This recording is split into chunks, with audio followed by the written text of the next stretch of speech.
Goeienaand en welkom weer by PPK Delma se Woensdaande Bybelbespreking. Pastoor en Mario, is lekker om julle weer te sien. Baie dankie Henry. En as daar enigiets vanaand fout gaan, ons blameer hom hoor. Ek hoop julle het daai polisie, is dit mos pop of wie daai protestbeheer polisie. Ek hoop julle het daai klere aan want ons gaan met klippe gegooi word. Openbare polisie eenheid. Ag Henry, ek dink die onderwerp vanaand wat gekies is 'n baie kontroversiële onderwerp. Daar's baie dinge daaroor al gesê en baie gesprekke gehou, maar my uitgangspunt en vertrekspunt is, weet jy wat, ons doen dit in liefde, ons doen dit met goeie intensiteit, ons doen dit met respek en eerbied, en ek dink as mense in debat met ons wil gaan, moet dit op dieselfde grondbeginsels plaasvind. Ja, dit is 'n kontroversiële onderwerp, en ons kyk natuurlik, en dit is ons oogpunt, ons siening rondom die onderwerp, en ons kyk uit 'n Bybelse oogpunt, en wat die Bybel aangaande dit sit met die Bybel is ons waardesisteem. Ja, met dit gesê is, vir die wat nie die advertensie gesien het nie, ons onderwerp vir vanaand is homoseksualiteit aanvaarbaar. En ek sal sê om so ver te gaan om meer spesifiek te maak, is jy aanvaarbaar as 'n kind van God? Ja, en ek dink dit is ook die oogpunt waarna ons kyk. Is dit aanvaarbaar? Ja of nee? En ons verwys nie na die samelewing nie, ons wys uit 'n Christelike oogpunt, is dit aanvaarbaar? En dit is wat ek wil op klem lê. Nie uit 'n menslike en uit 'n samelewingsoogpunt nie, maar uit die oogpunt van wat sê die woord van God. Is dit aanvaarbaar? Ja of nee? Amen, en ek wil ook aansluit, ek dink vanaand is die hele ding, mense moet besef, ons doen dit nie vanaand om neer te kyk op enigiemand, om hulle te oordeel of te dink ons is beter as enigiemand anders met hierdie onderwerp nie.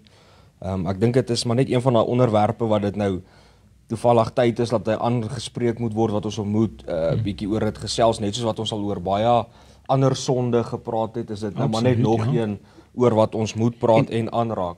En dit is ook dan vrae wat ons op 'n gereelde basis gekry het, en ek dink van die mense gevra, ons is bang daaroor te praat nie, ons is nie bang om daaroor te praat nie, maar ons wil dit net baie klem lê, ons is vir niemand, ons is nie oordelend nie, ons wil nie iemand oordeel, ons doen dit in liefde, met 'n waardesisteem en in respek, en ons vra net dieselfde terug. Ek dink dit is waaroor dit vir ons gaan. Ja, wie begin? Weet jy, aangesien 'n jong man ons nou so gedruk het, kan hy maar begin. Alright. Gooi met die diepkant, ek maar die pak slaag. So, ek het dit opgedeel in 4 dele. So die eerste deel is God se ontwerp vir seksualiteit. En dan die tweede ene is wat sê die Bybel oor homoseksuele dade? En dan is dit hoe tree ons op as Christene? En die ander ene kry ek nou. En die ander een kry ons nie nou nie, ons sal later om dan bespreek. So lyk my hy het omtrent 'n boek geskryf oor die onderwerp hoor. So kom ons kyk na die eerste ene. God se ontwerp vir seksualiteit. So kom ons begin by Genesis. Okay, so waar God die mens geskaap het. Sê God in Genesis 1:27 tot 28. God het die mens geskep as 'n verteenwoordiger, as sy beeld van God, het hy die mens geskep. Man en vrou het hy hulle geskep. En toe sê hy vir hulle, wees vrugbaar, word baie, en bewoon die aarde en bewerk dit. So, God het seksualiteit ontwerp vir ons om families te begin, om saam te wees as 'n familie in God, en om die eenheid tussen God en ons te weerspieël. Verder in Genesis 2:18 tot 24 sê God die Vader, dit is nie goed dat die mens alleen is nie. Ek sal hom iemand maak wat hom kan help as sy gelyke. Toe het God die Here Adam in 'n diep slaap gesit, en toe het hy 'n stuk van sy ribbebeen gevat om die vrou te maak. Nou, hierso beskryf God 'n huwelik tussen die man en die vrou.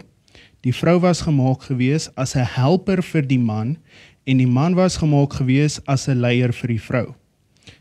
Die vrou was uit die ribbebeen van die man gemaak, daarom moet die man sy vader en moeder verlaat en saam met sy vrou lewe. Die eenheid beteken 'n huwelik tussen die man en die vrou saam met God. Adam het die vrou 'n naam gegee en dit impliseer dat Adam autoriteit het oor Eva en dat man autoriteit het oor die vrou. Maar dit beteken ook nie dat hulle nie gelyk is nie, want ons almal is gelyk in die oë van God. Want as hulle een is in 'n huwelik, is hulle een in God. Die huwelik is 'n prentjie wat God vir ons skep van die verhouding tussen Christus Jesus en die kerk. Ons sê maar jy haal hom lekker diep uit en ek dink Paulus verwys ook na in sy briewe wat hy ook verwys wanneer hy veral in 1 Korintiërs 6 vers 9 verwys hy na die skepingsteorie in Genesis en hy haal dit baie duidelik aan en hy sê die skepping het plaasgevind toe God die man gemaak het en daarna het God die vrou gemaak. En hulle sê hy sal een word, die man en die vrou. Absoluut. En my siening rondom dit is baie eenvoudig. Wanneer dit in 'n homoseksuele verhouding is tussen man en man of vrou en vrou, kan daar nie een in gees wees nie. Want God het gesê daar is een in gees tussen die man en die vrou. Absoluut. En hierdie gaan ook vir my dan natuurlik in Paulus verwys na ons liggaam as die tempel, die Heilige Gees wat daarin woon, tot eer van wie? Van God. En wanneer ons tempels nie heilig en volgens die waardes van God en die skepingsdoel van God nie, dan is dit 'n sonde teen die heilige tempel wat ons liggaam is. En dis hoe ek ook sien. Paulus verwys baie mooi daarna na sy skepingsteorie. En jy is nou baie stil, Henry, en jy is so diep in gedagte. So ja. Nee, gee julle geleentheid om te praat. O nee, maar jy moet saam praat. Hy sit weer so agter en dan raak op bekommerd, jong. Nee, ek luister wat Mario sê en ek stem 100% saam met hom. Kyk, hierdie ding is 'n feit. Dit kom al uit Genesis 1 uit. Definitief kan jy hierdie ding deurtrek. Want mense moet besef, alle mense is in die beeld van God geskape. Ja. Nee, alle mense.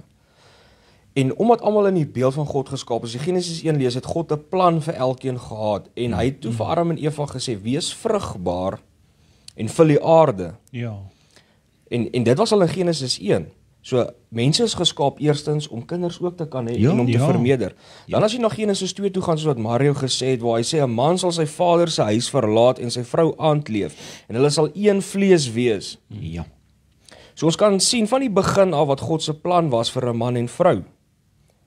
En dan nou ook, kom dit basies meneer op daai punt, 'n man en 'n man, of 'n vrou en 'n vrou, kan nie een vlees word. Baie dankie, Henry. Nie net vlees nie, maar dis ook In gees. in gees ook. En dit moet ons besef, daar's baie dieper dinge aangaande Ja. die liggaam. Dit gaan nie net oor die fisiese vlees nie. Dis vlees, gees, jy word een. En ek dink en dis wat God ook sê, want jy kan nie wanneer jy in 'n homoseksuele verhouding volgens my, en dis my siening, een in gees wees nie. Absoluut. Want jy's in sonde, jy's in druis met die skepping en dit is, ek wil amper sê 'n onnatuurlike proses wat plaasvind. Die natuurlike proses word in Genesis vir ons verduidelik en in Genesis 2. Dis 'n natuurlike proses van man en vrou. Ja, is absoluut waar wat pastoor sê en ook natuurlik omdat hulle dan ook nie kan kinders hê nie. Dis Is onnatuurlik. is onnatuurlik. So dit is duidelik met die plan van die skepping dat dit nie deel van God se plan was dat mense dit doen nie. Dit is nie reg volgens God nie. Dit was nie volgens sy plan nie. En volgens kinders van die Here moet ons volgens God se wil lewe en dit is God se plan. Ja. Absoluut. In Efesiërs 5 skep Paulus vir ons 'n prentjie oor hoe die huwelik tussen die man en die vrou moet wees. Paulus sê vir die vrouens dat hulle moet onderdanig wees onder hulle man soos hulle onder die Here is. En hy sê ook vir die mans dat hulle moet die vrouens lief hê soos hulle eie liggaam. En net soos Jesus sy lewe neergesit het vir die kerk, moet ons as mans ons lewens neersit vir die vrouens. En ek dink is 'n mooi punt wat jy ophaal. Weereens, hier kom dit na die natuurlike proses wat verwys is. En nie na 'n onnatuurlike proses nie. En weer ons weerspieël op wat sê die Bybel aangaande ons siening. En natuurlik, ons kan seker baie ander leraars of baie ander mense wat teen in dieselfde glo as ons nie gaan teksversies in die verdraaiing van dit gee. En ek het ook my siening rondom dit. Ons moet die waarheidsspieël gebruik. En die waarheidsspieël is gebaseer op wat? Op die woord van God. En nie 'n vriendskaplike spieël vanaand nie. Hier is ons verwys na wat sê die woord. En dit is vir my baie belangrik. Nie wat ek graag en hoe mense wil voel nie. Dit gaan nie hier oor my nie, maar oor wat sê die woord en die waarheid wat ons moet weerspieël. Absoluut. Pastoor, laat nou 'n ding by my opkom wat mense moet besef wat baie homoseksuele mense gebruik. As jy kyk na die briewe waar Paulus dit in aanspreek, dan sal jy sien hy noem baie keer homoseksualiteit saam met ander sonde. Ja. Nou sal jy sien byvoorbeeld soos egbreek en om losbandig te lewe en al sulke goed. Maar my punt is wat ek wil oordra is, omdat ons vanaand hieroor praat, moet mense nou nie, die eerste ding wat mense, ja, maar wat van die ander mense wat sonde doen? Ek wil net dit sê vanaand, kyk, ons het al oor egbreek gepraat, ons oor die rol van die gesin gepraat, so moet nou nie vir my kom sê, ja, daar's ander sonde nie. Absoluut, daar's ander sonde, wat ons moet oor praat, wat ons al oor gepraat het. Ons praat vanaand spesifiek oor homoseksualiteit. So ons klem is nie net op dit en sê dit is al wat verkeerd is. Al die ander sonde wat Paulus ook van praat, is ook verkeerd. Van dit het ons al reeds bespreek. So net soos wat soos daai sonde verkeerd is, kom ons vanaand en sê dat homoseksualiteit volgens die woord van God ook verkeerd is, want Paulus het dit direk aangespreek. Hy het nie eers doekies omgedraai nie. As jy na sy briewe lees, jy gaan letterlik die woord van God moet verdraai om sy briewe anders te verstaan. En dit wat jy sê is, Paulus kom, en hier word dit in die Nuwe Testament, wat baie mense sê, ja, maar julle haal die Ou Testament uit. Julle haal Levitikus 18 vers 22 aan, en waar God dit verbied. En dan kom baie, maar ons staan nou onder in die Nuwe Verbond. Mense, weet ons moet baie versigtig wees. En ek wil ook graag na iets wys wat ons ook baie keer miskyk, né? En ek wil verwys vanaand ook na Deuteronomium 22 vers 5. En dis iets wat vir my baie mooi hier uit is. En weer eens verwys God na wat? Man en vrou. En hy sê, 'n vrou mag geen mansklere dra nie. En hy sê, en 'n man mag geen vroueklere dra nie. Hier kom God en hy maak weer die duidelike onderskeid tussen die twee geslagte. Ja, absoluut. Ek weet nie, Mario, wil jy bietjie weer gesels, want jy is nou weer stil. As ek kan aangaan na wat sê die Bybel oor homoseksuele dade. So, ek is nou by Genesis 19, waar die engele van God gestuur is na Sodom toe, want Abraham het, nou probeer ek net onthou, Abraham het met 'n engel van God gepraat en toe sê hy vir hom, as daar net 50 mense is in Sodom, asseblief spaar hulle, red hulle. En toe gaan het al die pad af na 10 toe. En toe stuur God sy 2 engele na Lot toe, Lot en sy familie, om hulle te spaar en te red vir die oordeel wat gaan kom. So nou hierso in Genesis 19 kan ons sien, toe Lot die engele van God nooi na sy huis toe het hy hulle gevoer en hy het met hulle gepraat. En toe net voor hulle gaan slaap het daai aand, toe het die mans van Sodom die huis van Lot omsingel en gesê dat daardie engele, nou ons weet nie dat die engele of Lot weet dat die engele is nie. Dalk dink hy is mans of wat. Maar die mans het die huis omsingel van Lot en hy het vir hulle gesê, laat daai mans uitkom en ons wil omgang hê met hulle. En Lot het uitgegaan om met die mans te praat en het vir hulle sy dogters geoffer in plaas van die engele. Nou, die rede hoekom hy sy dogters geoffer het, kan baie dinge wees. Dalk het Lot geweet dat hulle was engele gewees en hy wou nie gehad het dat die engele van God moes daardeur gaan nie en hy het gedink dat God gaan hom verwoes. Of die ander antwoord kan wees dat Lot wou nie gehad het dat homoseksualiteit moes aangegang het nie. En hy wou nie die oorsaak wees van so iets nie. Maar dit gaan eintlik oor die, mense dink dit gaan oor die tradisies, dat hy wou nie die engel laat uitgaan het van sy huis uit, omdat hy wou 'n goeie gas gewees het vir, vir hulle. Maar dit is eintlik oor die homoseksuele verhoudings en ons kan dit sien in Judas 1 vers 7 waar hy sê dat die mense van Sodom en Gomorra, daardie engele het die onsedelike dade gepleeg en omgang gesoek met vreemde wesens. So hulle het omgang gesoek met die mans met 'n onnatuurlike daad. Ja. En as jy ook verder gaan kyk en wat vir my mooi uitstaan, dis nie net die onsedelikheid wat in Lot se tyd aangespreek het. Dit is die morele verval van die hele samelewing wat daar plaasgevind het en wat nie God se goedkeuring gehad het. Ons kan kyk na Noag se tyd. Noag se tyd is 'n voorbeeld. Ons kan kyk na al hierdie wat plaasgevind het. En wat vir my eintlik mooi is, en ons moet baie mooi uit dit gaan leer in ons eie samelewing. Die mense van daardie tyd, die samelewing het dit goed geag, maar dit was teen die waarde van God. Ja. Wow. En net so, ons samelewing van vandag wil 'n vriendskap speel, ek wil hom maar, is maar alright, dit is nie, wat is die waarheid? Want as ons nie die waarheid verkondig nie, en ek sê dit altyd, ek wil eendag voor God staan en sê, maar, weet jy wat, jy het 'n vriendskap weerspieëling gehad in plaas van die waarheid. Daardie persoon, wat jy die waarheid moes vertel, het sy bloed is eintlik op jou hande. Absoluut, ja. So, ons moet regtig kyk en wat sê die Bybel, en moenie aannames maak nie, gaan studeer die woord. En Paulus kom aan die einde en hy sê, weet jy wat, vra om vergifnis, sodat jou sonde afgewas kan word. En net so sê ons vandag, as ons foute maak, ons almal maak foute, maar begin besef waaroor gaan dit. Absoluut.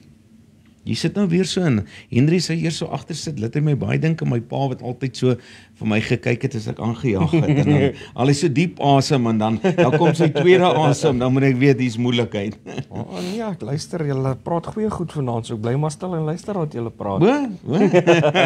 Dis snaaks dat Henry stil is, hoor. Ja, nee, kyk. Ja, Mario, wat wil jy nog sê? Verder in die Bybel in Levitikus 18 kan ons sien dat God het gesê, jy mag nie 'n homoseksuele verhouding hê nie, dit is 'n afsonderlike sonde. En Levitikus 20 vers 13, 2 mans wat homoseksueel verkeer, doen 'n afsonderlike sonde. So in hierdie boek van Levitikus kan ons sien dat die Israeliete word wette gegee van God af. Hierdie wette het egter groot nagevolge gehad. Dit beteken nie dat as jy 'n homoseksuele verhouding is, dat dit is afsonderlik sleg nie. Dit beteken dat daar was baie wette wat God gegee het wat ook sleg was. Verder in die Nuwe Testament, Korintiërs 1 vers 6, moenie julleself mislei nie. Geen onsedelikes of afgoddienaars of egbreekers of mense wat homoseksualiteit beoefen, of diewe of geldgierig is, of dronkaards of kwaadplegtigers, of bedrieërs sal deel kry in die koninkryk van God nie.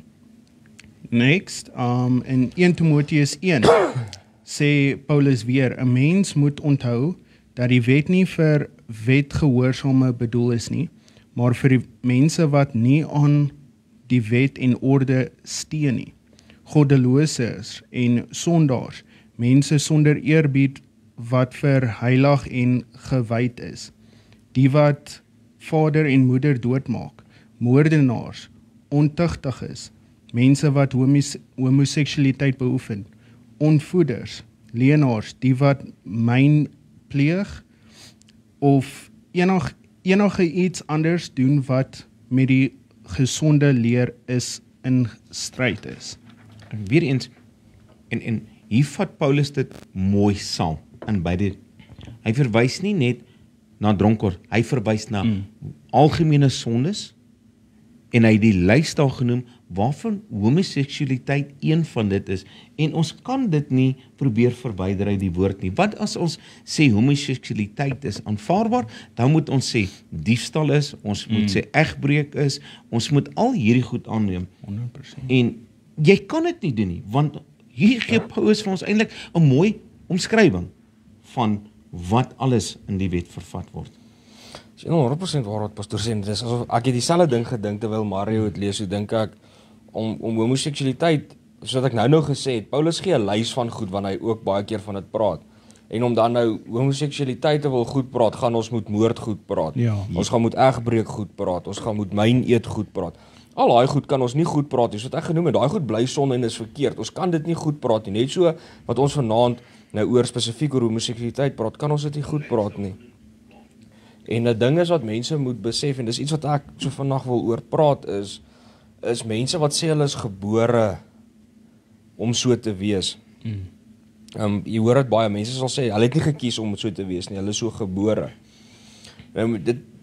Mense moet besef, jy is nie so gebore nie, God het jou nie so gemaak nie, eerste plek. Hoekom jy so voel is omdat ons nog vlees is, dis omdat ons nog in ons sondige natuur, ons het nog 'n sondige natuur. Nou wat gebeur is net soos wat ek 'n strydman, ek sê gay nie, ek's 'n strydman as ek dit nou so kan sê. So nou omdat ek 'n strydman is, vind ek vroumense aantreklik. En ek persoonlik dink vroumense is seker die mooiste skepsel wat God ooit gemaak het in my opinie. Ja. En omdat God my nou vrouens gemaak het en ons gemaak het om te wil vermeerder en ek is ook nou maar 'n man en ek is vlees, het ek 'n aantrokkenheid tot ander vrouens. So nou, jy moet nou versigtig wees, jy moet nou mooi stipuleer hoor, jou vrou sit daar hoor. Ja, maar dit is my punt tot wat ek wil kom nou. So dit is 'n ding wat ek mee sukkel byvoorbeeld. En dis die punt by wat ek wil kom. Dit is in ons sondige natuur. So nou net soos wat ons nou gesê het, dit is ook verkeerd om egbreek te pleeg. Net so moet ek 'n keuse maak om getrou te bly aan my vrou en nie toe te gee tot my vleeslike begeertes, my vleeslike drange, my vleeslike sonde nie. Net so ook wanneer jy daai gevoel het, wat ek wil neerkom, elke mens het sy eie ding in die lewe waarmee hy sukkel, sy eie sonde waarmee hy sukkel. Jou eie struikelblok. Nou kry jy mense wat met homoseksualiteit sukkel.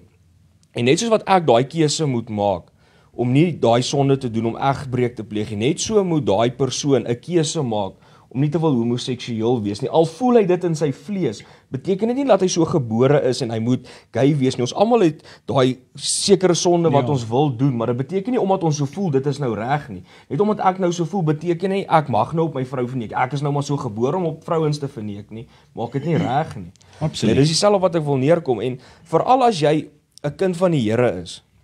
Baie mense is gay, hulle kom tot bekering. En ek het dit al gesê en ek het nou ruk terug daaroor geskryf ook. Mense moet besef, sodra jy tot bekering kom, is ons nie meer 'n slaaf van sonde nie. Is ons nou 'n slaaf van geregtigheid. Sonde het nie meer hou vas op jou nie. So as jy as 'n homoseksuele persoon tot bekering gekom het, moet jy besef, daai sonde het nie 'n hou vas op jou nie. So jy kan daai keuse maak om te sê, al voel ek so, ek gaan nie vir daai sonde luister nie, hy is nie my meester nie. Ek het nou 'n nuwe meester en sy naam is Jesus Christus. En so wat jy nou gesê het wat Paulus daar in Timoteus geskryf het, is ons moet nou die gesonde leer volg. En die gesonde leer is om nie homoseksueel te wees, is deel van die gesonde leer. Yes, en dit wat jy sê, dit is net homoseksualiteit wat Paulus hierna verwys nie. Hy lys die oortredinge. En dit sluit 'n verskeidenheid van sondes. En ek praat nou uit my oogpunt toe ek 'n alkoholprobleem gehad het. Ek is nie so gebore nie, was nie in my DNA gewees nie. Jy moet my mooi verstaan. Ek het die keuse gemaak. Hierdie man wat hier sit, om te wil drink, om my probleme te probeer verlos. Omdat op die einde van die dag het ek tot die besef gekom, maak nie saak wat ek doen nie, probleme is daar. En gelukkig God in my lewe gekom en ek bied weerstand daarteen. Daarom vir die laaste, ek wil sê 20 jaar, gebruik ek glad nie alkohol nie. Ek moet weerstand bied. Elkeen het so 'n struikelblok of 'n probleem wat hy moet oorwin. Absoluut. En ek dink dit is net belangrik vir ons dat ons nie mislei moet word nie. Want selfs terwyl ek ondersoek gedoen het oor hierdie onderwerp, het ek aanlyn gegaan om te kyk wat ander mense se opinies is. En hierdie selfde skrifte wat ons gebruik het hulle gebruik om die woord te verdraai. Hulle het verskillende interpretasies gehad, hulle het teruggegaan in die oudheid en hulle het probeer dit draai. Maar ongelukkig daar is net nie 'n manier om iets anders uit die skrifte uit te kry wat klaar daar gestaan het nie. Daar is nie 'n ander manier, maak nie saak of jy in die Grieks of in die Engels of in die tyd waarin hulle gelewe het gekyk nie. Die interpretasie is dieselfde. Ja, en weer eens nou, jy word nie met dit gebore nie. Dis keuses is wat elkeen in sy lewe het. En ek weet daar's baie wat kom en sê, maar jy word gebore of Satan sit daai saadjie in terwyl jy in die baarmoeder is. Nee, wanneer kom sonde in jou lewe? Wanneer jy kan onderskei tussen reg en verkeerd. En ons moet dit baie duidelik verstaan. Baie wil altyd kom en hulle soek 'n rede om homself te probeer regverdig. Ja. Kom ons wees eerlik. It's a choice, is 'n keuse. Ek het 'n keuse of ek dit wil doen of nie. En kom ons praat ook baie mense sê, ja, maar my pa en die en almal was alkoholiste. Nou moet ek 'n alkoholist wees. Waar kom jy dan? Dit gaan alles terug na keuses toe en om die oorwinning oor daardie sonde in jou lewe te kan kry. Ja. Terwyl pastoor dit sê, wil ek my tweede punt net so vanaand genoem, maar dit sluit so by dit aan. Maar die eerste net ons nou gesê, mense glo hulle is gebore om so te wees. Dan kry jy jou tweede kategorie vir my, wat ek bietjie hieroor gedink het, is mense wat homoseksueel word as gevolg van 'n trauma waardeur hulle gegaan het. Byvoorbeeld 'n vrou wat verkragt is deur 'n man, of as 'n kind verkragt was of gemolesteer was, of selfs dalk as vrouens wat ek al gehoor het wat kies om homoseksueel te wees omdat hulle uit 'n gewelddadige huwelik uitkom, omdat die mans hulle mishandel het en hulle wil nie weer saam met so 'n persoon wees nie.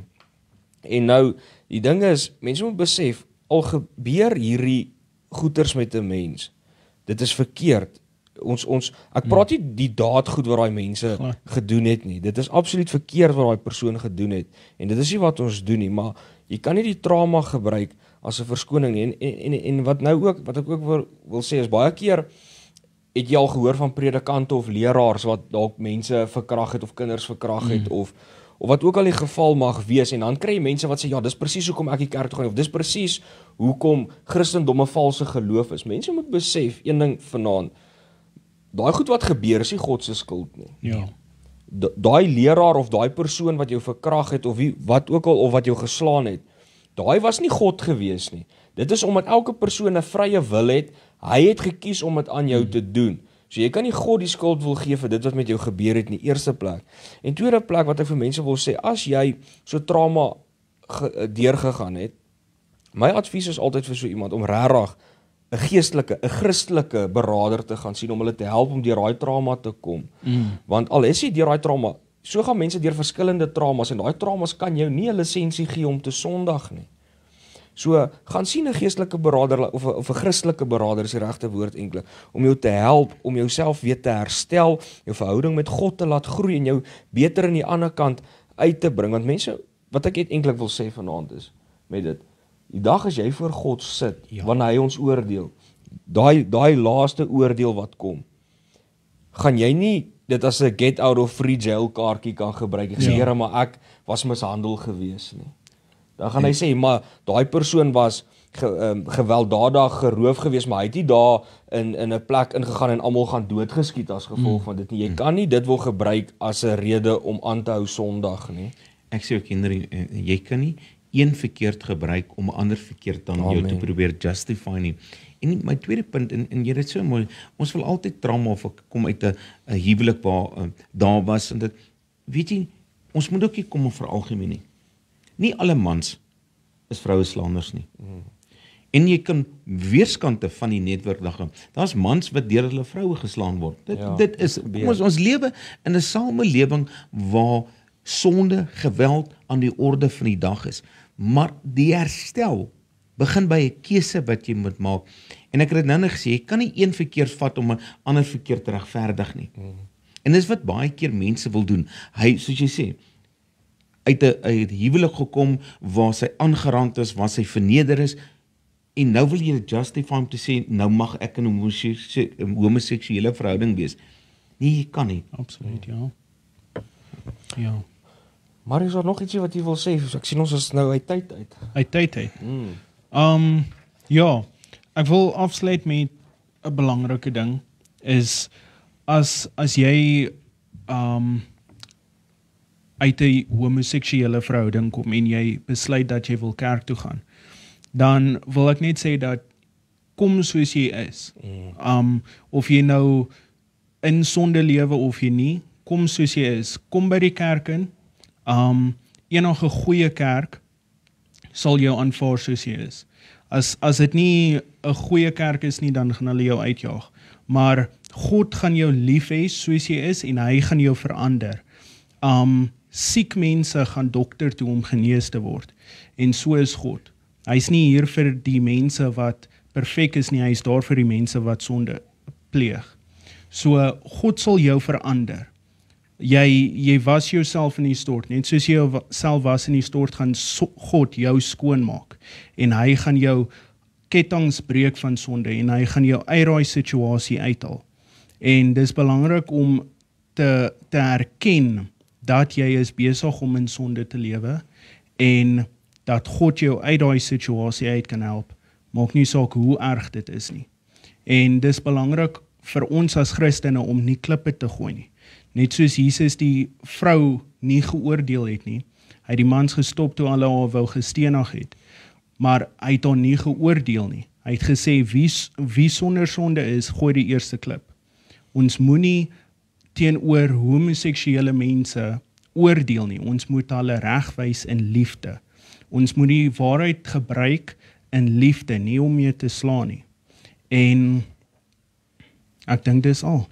Jy het iets mooi gesê en dit is wat ons vanaand baie duidelik wil stel. Ons is nie daar om enige persoon te oordeel nie. Onthou net een ding. Ons is lief vir jou as persoon, maar ons kan nie die sonde waarin jy lewe, daai toestand regverdig nie. En ek dink dis wat jy wil sê. Ja. En wat vir my mooi is en jy het aangehaal, is God se liefde en vergifnis is so groot. Onthou net, homoseksualiteit is nie 'n onvergeeflike siekte nie. Ja. Kom nou God en hy sê jou vergewe, hy sê jou vrymaak, hy sê jou herstel. Maar jy moet net die keuse maak. 100%. Amen. Absoluut. Ja, is lekker geweest vanaand om te hoor wat julle te sê het. Ja, jy's 'n bietjie stil vanaand, jong. Ek wonder of vrou lief jou onder oë gehad het, jong. Nee, so ek het bietjie geluister vanaand. Dit is goed en dit is so mooi. Mense moet besef, net soos wat hier egbrekers in kerke sit, mense wat rondslaap, mense wat steel, mense wat myneet pleeg. Net soos wat ons daai mense nie oordeel en uit die kerk uitjaag nie, so sal ons ook nooit 'n homoseksuele persoon uit die kerk uitjaag nie. Want dis soos wat Mario gesê het, 'n siek mens gaan hospitaal toe om genees te word. Net so ook, kom kerk toe om die waarheid te kry. Mense moet dit net besef, ons gaan nie die waarheid verdraai om by jou te pas nie. Ons gaan die waarheid preek, laat die waarheid jou vry maak. Ja. Amen. En dis waaroor dit gaan. Ja. Amen. Wie gaan afsluit? Hierdie aangesien julle almal nou vir my so kyk en ek vanaand eintlik laat is, sal ek nou maar die ag nee, is altyd 'n voorreg om vir mense te kan bid en ons moet dit besef, jy weet. Amen. Mense is baie keer so bang om te bid en dis die leuen van Satan. Dit gaan nie oor die woorde nie, gaan oor wat uit die hart uitkom. Amen. Kom ons sluit die oë. Liefdevolle Vader, Here, dankie vir hierdie mooi en liefdevolle en geseënde dag, Here. Here, dankie vir die voorreg wat ons het om u mooi troon van genade en liefde deur u seun Christus Jesus te kan betree. Ja, Here, ons het vanaand 'n onderwerp aangeraak, Here. Here, maar my gebed van vandag is, Here, dat ons net die oortuigingswerk sal doen nie. Here, maar dit u Heilige Gees, Here, elkeen sal oortuig, Here, van sy sonde. Here, ons kom nie net en verwys, Here, na die homoseksuele sonde nie, Here. Ons verwys na alle sondes, Here. Here, en ons vra, Here, dat elkeen wat vanaand na hierdie woord luister, Here, Here, met die regte gesindheid van liefde, Here, ook, Here, tot inkeer en bekeer sal kom, Here. En Here, as daar iemand is wat vir ons verskil, Here, Here, dat dit ook in liefde en die nodige respek sal doen, Here. Here, want dit is waaroor u koninkryk gaan. Here, u het ons nog nooit te nagekom nie. Here, ons het al soveel foute in ons lewe gemaak, maar Here, u kom altyd met die nodige liefde en respek, Here, na ons toe. Here, ons kom en ons vra dit alles in die mooi en die liefdevolle naam van Christus Jesus. Amen. Amen. Sê dankie julle. Baie dankie, dan sien ons weer volgende week. Selfde tyd, selfde plek. Geseënde aand en week vir almal wat hier gekyk het en vir julle ook. Geseënde week. Baie dankie. Sien volgende week.